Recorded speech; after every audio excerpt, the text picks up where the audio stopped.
एक बार धोखा। দাদা এখানে 10 লাখ আছে। এখানে 10 লাখ নয়, এখানে 9 লাখ আছে, আর বাকি 1 লাখ তোমার পকেটে। আমি জলে থাকতে পারি, আমার সামনে দুটো চোখ, আমার পেছনে দুটো চোখ। ভালো বলতে পারি।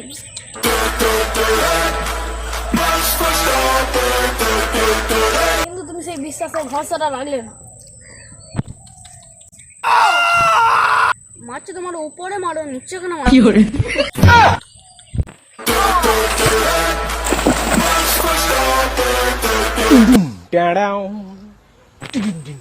এই দাদা কি হলো? কুত্তার নড়বড়ি হলো। মানুষ আমাকে যাত্রাই ভাবে আমি যে কত বড় শুয়োরের বাচ্চা।